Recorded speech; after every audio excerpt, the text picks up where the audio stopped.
Have you ever wanted to start your own podcast? I record and publish podcasts on a platform called Spotify for Podcasters, and I absolutely love it. Essentially, you can upload from your phone or computer, and it distributes to every platform that plays podcasts. They support video podcasts, and you can make money on the platform with ads or even podcast subscriptions, something that has made my life so much easier as a podcaster. So if you're interested, I highly recommend you give it a try. You can download the Spotify for Podcast app, or go to spotify.com/podcasters to get started on your podcast today.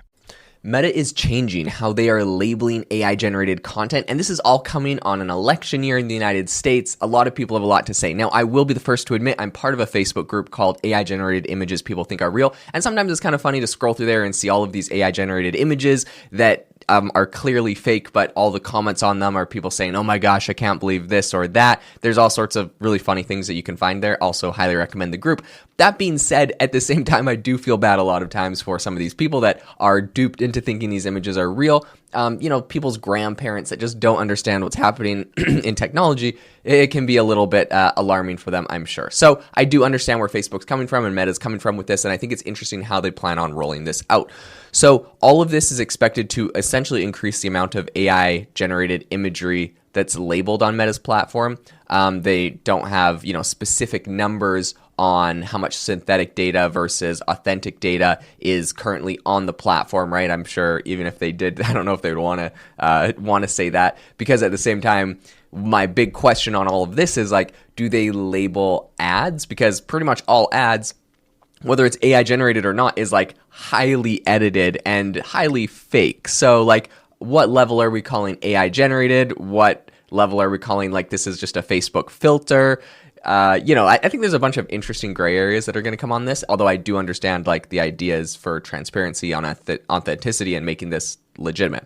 In any case, Meta has previously labeled quote-unquote photorealistic images made with its own Imagine with Meta generative AI tool, but it's now going to start labeling content made with other companies' tools. So Meta president Nick Clegg announced this plan and said that they're going to do this in collaboration with a bunch of industry partners to align on common technical standards for signaling AI-created content, right? And I think really that is just them saying hey, we're not the only ones that are going to do this. We're working with other people. It's industry standard.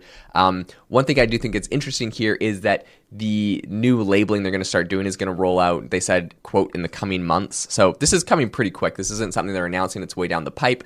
I'm curious, too, to see how this...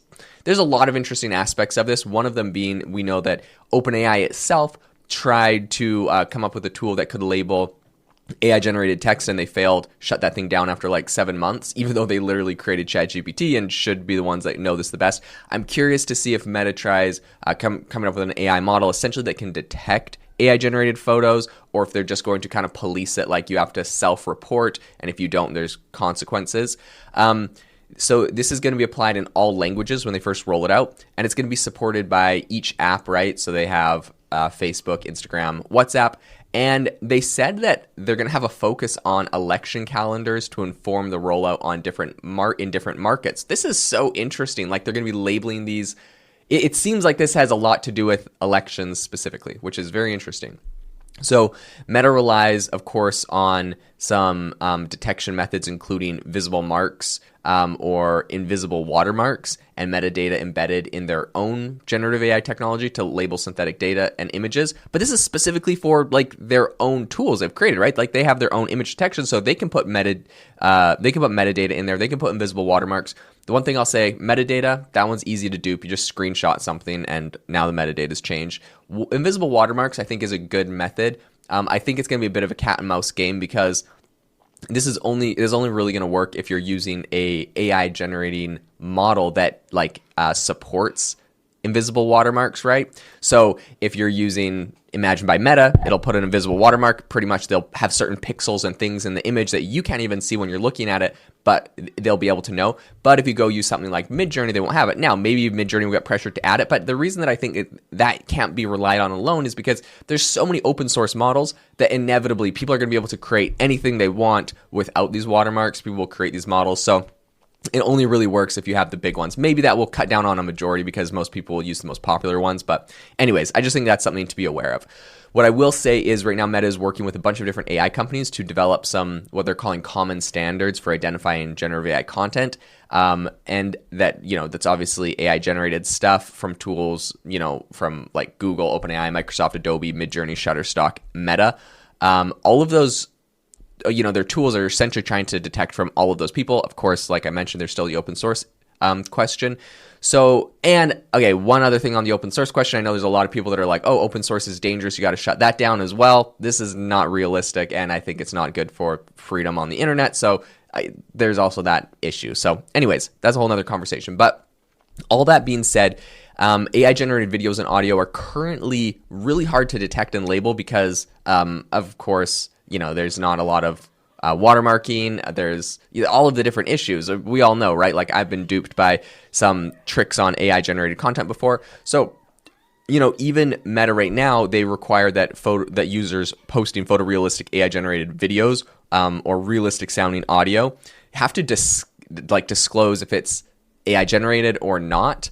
And they said that they are reserving the right to label content deemed high risk for deception. This some people don't like, right? Because maybe it isn't AI generated, but Meta thought it was, and they label it high risk. So there's all sorts of things that could happen there. People worry this is a censorship kind of thing that might happen. But if users don't disclose, there are penalties and bans under Meta's current platform. So that could be an issue.